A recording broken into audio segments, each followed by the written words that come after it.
Hey everyone, and welcome to the behind the scenes of the Diggy hole animation. Just for information some of you didn't quite get, I didn't actually make the song. Sorry about that, I didn't know what just happened there. Screen just went black. I didn't make the song, but I did make the animation and I did record it all. So I'm just going to quickly show you some of the bases around here. Exactly what I did and how I made it. This is an immense amount of terrain. To show you, for example, each one of these blocks equals something in Minecraft, so I've actually done quite a bit. This is the map, and it is poorly put out, to be honest. All of this should be deleted and all joined up to save time, but well, make it better for rendering really. But I didn't have a lot of time on that because someone else was meant to make this animation in a 2D cartoon style, but they were unable to do it. So I got this project Friday and had to finish it by Monday, so a little bit more rushed than I would like it to be, but I still think it turned out pretty well. So what have I done here basically? Well, I've put them in a cave, obviously, because it's dwarves and it's the best way to do it really. I have the speakers here. Now for all of you Cinema 4D fans, let's grab this speaker. Speakers, directly grab this one. That's this one, okay. So this is one of the speakers, several of them. And what this is basically doing is using a MoGraph. Sorry, it's a point morph. I don't know why I said MoGraph, but it's a point morph, which means that I can manipulate the shape like so to make obviously it look like it's music's coming out of it. And as for the sound waves, a lot of people were asking me how I did that. Well, it's quite simple. I used a glass-like texture that, as you can see here, just kind of bends everything that you see through the glass. So you can't physically see the glass, but when it comes out, it bends and reshapes everything that you see through the glass, creating the illusion of sound waves. Now I thought that looked pretty cool, so I definitely kept that in there. These lighting effects up here, got a few lighting effects. They're just visible lights that only go to a certain distance. It's taking its time. There you go. And generate light onto the floors for the workers.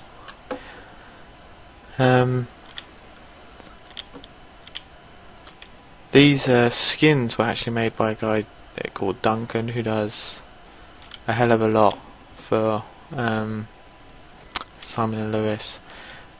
He's pretty awesome at doing all these kind of things. He made all the texture, the Yogcast texture and everything like that. He's pretty awesome. The guy who made the music is wicked as well. I've never actually met him, but his song's amazing. So that's scene 1. Let's close that. Let's open up the next scene. Scene 2. What's scene 2? Trying to remember. Dwarves. Lots of dwarves. The zoom in and zoom out on that. Yeah, quite simple. Just using camera angles. Same scene. Scene 3, I believe, is the army. Yeah, this one is very laggy, so I'm not going to stay on it for too long. But that's just the same map with loads of dwarves put in there. Scene 4 is... oh, it's just showing you the miners down in the diamond hole. Scene 5 is... this is more one of my favourite ones.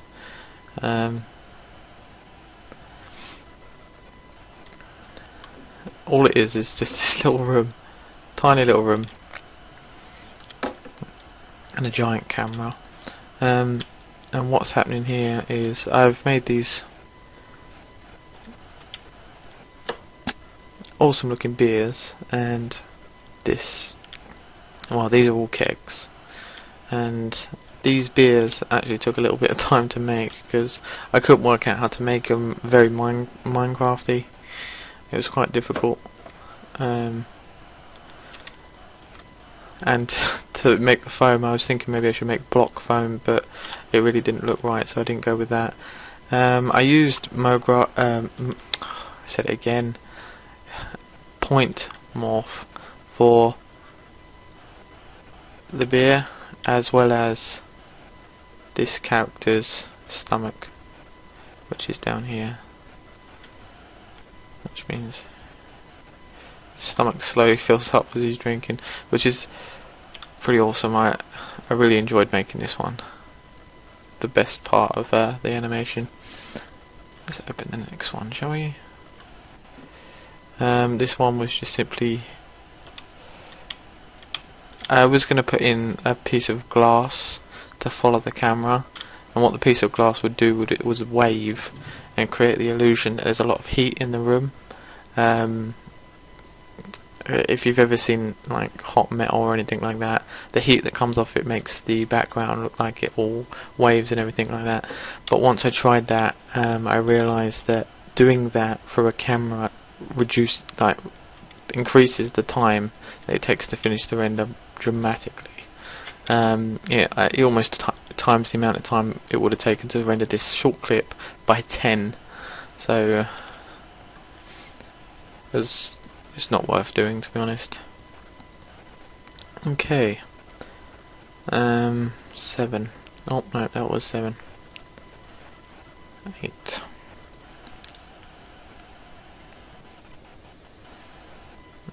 Okay, yeah, this one's laggy as well because we've got the army of dwarves. Same again. I had the music playing at the same time as I'm pressing play so that I could get everything aligned. Not everything aligned perfectly the way I wanted, but it was well enough to work. This is just simply Simon singing.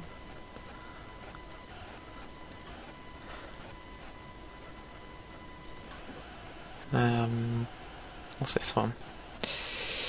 Okay, yeah, just a simple little clip, very effective. I made a whole new map. Here it is. This is the one I made. Made a whole new map just for.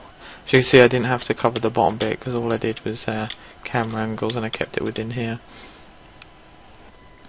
So you never see past that point. There's actually a little cave down here, but you never see in there. All of these are hollow. There's nothing actually in them. It's just the basics with some windows and some rooms in them, which looks pretty awesome. Works really well. If I was to add global illumination, it would greatly increase the amount of time it would take to render, but I'm pretty sure it would look pretty amazing. I'm currently working on some more other projects as well. One being obviously the movie night with the Yogscast, which will be coming soon. But I'm also working on some higher end stuff, like really increasing the graphics to an almost Final Fantasy style. I don't know if any of you guys have played Final Fantasy 13, but the cutscenes are absolutely amazing, and that's the style I'm going for, and the graphics quality. So I've upgraded my computer to handle that kind of stuff. Here we go. This is what global illumination does. A lot of you won't notice what it does, but for everybody who actually does this kind of stuff, you'll see like the dramatic change, because there's a lot different. But you could see how much longer that would take to render. Okay.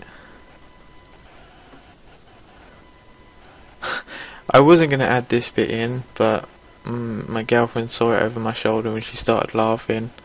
And for someone who doesn't actually watch the Yogscast, I thought, you know, it must be funny enough to stick in.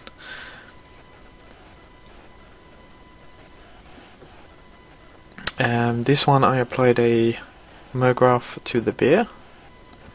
Here we go. And which means that it will literally simulate it being drunk, which looks pretty cool. I think that's about it really. The last few are just, yeah, the same kind of things over and over again.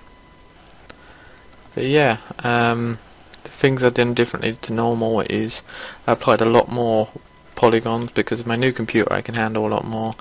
I've been rendering out a lot more stuff, and I know a lot of people asking me to put ambient occlusion on, but for big stuff like this and the time frame I had, I couldn't possibly do it. So I had to not have that. So yeah, look out, don't forget to subscribe and look out for more of my videos coming up soon. I will be doing animation videos, tutorial videos, and my 2D platform games, so for Minecraft, so look out for them as well.